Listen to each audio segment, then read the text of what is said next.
Good morning. It's Father Jack from St. Matthew's Episcopal and St. Barnabas Church in Hallowell, Maine. It is Sunday, October 4th, just back from an outside service, and I thought I'd put these thoughts on a little video for you to see. Well, the president has COVID. Most of his campaign crew has COVID, and we're in the time of our life. You may have heard on the TV or radio all these announcements talking about counseling. You can get counseling online quickly, instantly. You don't even have to leave your house. Well, I've found an article talking about soul exhaustion in this time of life. And indeed, there is a lot of exhaustion going around. See if you can relate to any of these. You're physically exhausted. Your workload and manner of work has changed completely, and it's dragging you down. I had a good friend who said, I can't come to church this Sunday for the outside service. I'm just too exhausted. I said, enjoy that service of heavenly rest. Be well, and we'll carry on. You feel lost and lonely, perhaps. I feel cut off from everyone, told me. Feelings of spiritual isolation grow as we can't be with each other and pass the peace and talk face to face and maybe even exchange a hug. It's tough to explain our feelings in a time like this. I spoke to a dear friend the other day, and I said, I just feel mute.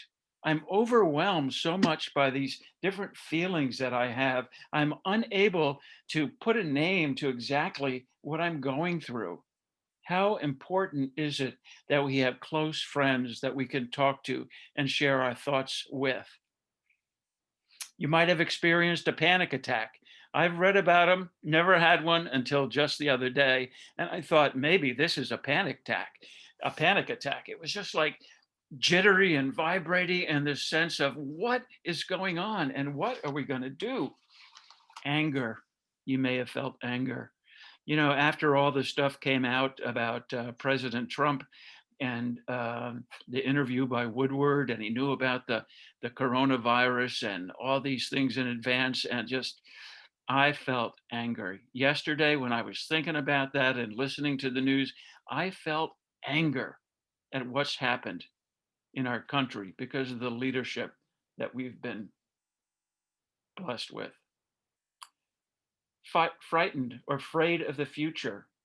Under emotional stress and pressure, a person might feel that they don't have a future. You might even be too afraid to imagine what the future might be like. And I've experienced that. You might have felt that something is missing.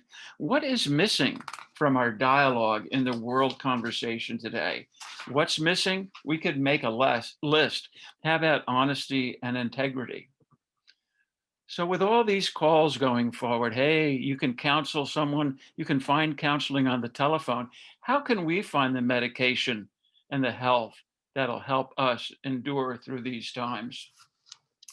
I have a friend I was with the other day. She lived in England for a while. She's a lawyer. And interestingly enough, I was talking about that profession, and she said, oh, yeah, when we go to court these days, we wear those wigs just like in olden years. And I said, why would you do that? What's that about? And she said, it shows that it respects the tradition, the things that have brought us, the boundaries that we've set for ourselves, the social contract that we want to uphold in our lives together. Interestingly enough, driving along a little further with my lawyer friend, we passed someone on the street who was kind of a religious zealot with Jesus Saves signs and all that sort of thing. And she said, surprisingly, you know, I wish I had a spiritually based background. I had no training as I was a young person in my family, and I just don't know what to make of spirituality and the religions of the world, but I know I want it. Something is missing from my life. So I've been thinking, what is it that can help us today? Well, one of the readings is about the Ten Commandments. And I've always thought the Ten Commandments are boundaries, are guidelines on how we should live, and specifically how things we should not do. Thou shalt not steal. Thou shalt not covet. What an unusual word that is, something we need to hear about today. to be instructed, don't covet your neighbor's stuff. It's only going to lead to misery and unhappiness. So the 10 Commandments, which we talked about in Exodus, I think, or the reading today from Exodus, is a strong guideline. And I'm concerned that where will that go? Where will the knowledge of those 10 Commandments go in the future? And that's one of the things I'm a little bit afraid of. And then my wife, as I was discussing with this, gave me a suggestion. She said, the 10 Commandments can be destructive as well as protective, in that as soon as you set up laws, do this, don't do that, we go about judging people. In the Jewish tradition, based on the 10 Commandments, especially the third one, honor the Sabbath day, remember the Sabbath day to keep it holy, the Jewish tradition developed like over 600 laws about what it means to honor the Sabbath. You can't create a meal on the Sabbath day. You can't walk so many paces on the Sabbath day. And the commandments and these traditions are good, but it can lead us to judge one another. So my wife said to me, I remember the 10 Commandments, but I also remember and find the inspiration through the Beatitudes, which we can find in Matthew 6. Jesus said, "Blessed are the poor in spirit, for theirs is the kingdom of heaven. Blessed are those who mourn, for they will be comforted. Blessed are the meek, for they will inherit the earth. Blessed are those who hunger and thirst for righteousness, for they will be filled. Blessed are the merciful, for they will be shown mercy. Blessed are the pure in heart, for they will see God. Blessed are the peacemakers, for they shall be called children of God. Blessed are those who are persecuted because of righteousness, for theirs is the kingdom of heaven." And then he concluded, "You," says Jesus, "are the light of the world. A town built on a hill cannot be hidden. Neither do people light a lamp and put it under a bowl. Instead, they put it on its stand, and it gives light to everyone in the house. In the same way, let your light so shine before others that they may see your good deeds and give glory to your Father in heaven." The Beatitudes take the accepted standards of the time and they turn them upside down. The people whom Jesus called happy, the world would call wretched, and vice versa. Imagine if everyone was saying, "Oh, we're happy to be poor and woe to the rich." To talk like that is to put an end to the world's values altogether. So where's the key to this? In Luke chapter 6, Jesus says, "Woe to you who are rich, because you have all the comfort you're going to get." What Jesus is saying is this: if you set your heart and bend your whole energies to obtain the things which the world values, you will get them. But that's all you will ever get. And all of a sudden, my mind flashed back to 1969 to Peggy Lee. Oh, do you remember that song? Do you remember that song where she sings, "Is that all there is? Is that all there is, my friend? If that's all there is, let's keep dancing. Let's break out the booze and have a ball. If that's all there is." Leaving now our reading from Exodus, let's turn to Philippians. That was written while Paul was in prison in Rome, where he was executed. And the basic message is that he pressed onward towards the goal of the upward calling of Jesus Christ, to press onward. Now, let me tell you a little story where all of that came about. Years ago, I was the youth director at St. John's Cathedral in Denver, and we brought these 30 kids and adult on about a 600-mile, week-long ride through the Rocky Mountains. One of the passes that we went over was Wolf Creek Pass. It's said to be one of the most dangerous passes in Colorado. It features a challenging switchback with a 200-foot drop-off on the other side of the curve. If you hit that turn too fast, you'll go over the edge. There's 2 runaway truck ramps on the westbound side of the pass for truckers that lose control of their brakes And between 2011 and 2015, 49 semi-truck drivers crashed and had to run into those truck stop ramps. How long is Wolf Creek Pass? The pass is located going from Pagosa Springs to South Fork. It's 41 miles long. And I remember saying, as we started off, the hard part's going up and the easy part is going down. Well, what happened on that trip with those 30 kids on that long, long pass? And the final summit is about 8 miles up, and the immediate descent is 11 miles down, which was just a glorious ride. But what happened, there was a young girl named Tion Moore. She was probably a sophomore, a junior. She was a little slight Oriental girl. She'd been adopted by her family, and she was on that trip, but she was having a hard time. And she was way last. So all of us got up to the top of that mountain peak with a great overview. And we had a sag wagon with all of our food supplies and camping gear in it. So someone said, let's get out the pots and pans and the ladles and all the metal and just bang them together and cheer Tia on as she makes those last mile, makes that last mile or two. And then Richard Hess, who is one of our adult leaders, he looked down the hill and he rode back down the hill. And I thought, oh my goodness, that is a wonderful thing.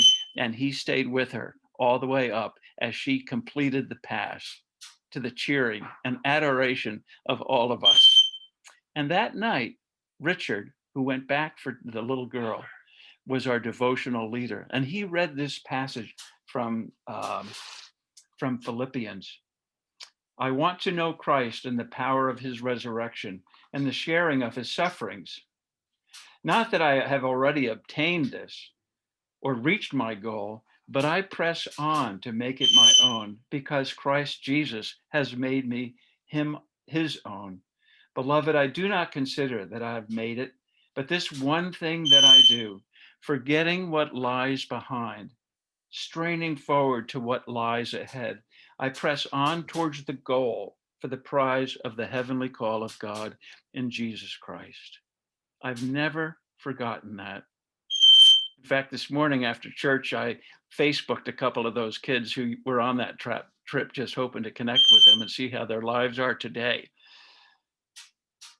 But we pressed on. I've always remembered Richard's talk. And later in life, when I rode my bicycle from Denver to New York, I again thought of it.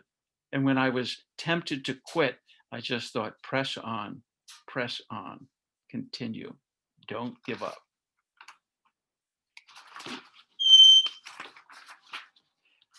Turning to the gospel reading, that's another story. It's about the tenant farmers. The tenant farmers who plotted to do away with the wishes of the master. They sent away those who had come to collect funds, and when the son finally came to collect the funds and collect what was due, they turned on him and they killed him. It's a sad story, a tough story, but a real story. And it tells us some characteristics about human beings.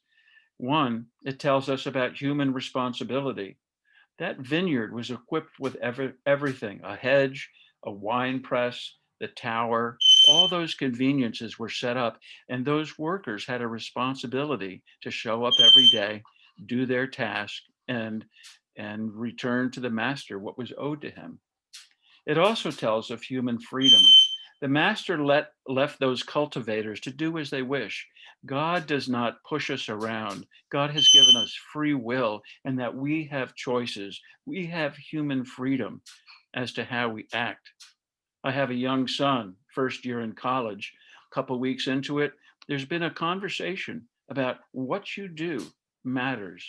You are free to do anything you want, but remember, there are consequences. Finally, the story of the tenants in the vineyard tells us of the deliberateness of human sin. Those cultivators, the tenant workers, they made a deliberate plot of rebellion to do away with those who came to collect and finally to do away with the son. It also tells us of human answerability. There will come a reckoning. We're answerable for the way in which we live. Jesus asked them, "Now, when the owner of the vineyard comes, what will he do to those tenants?"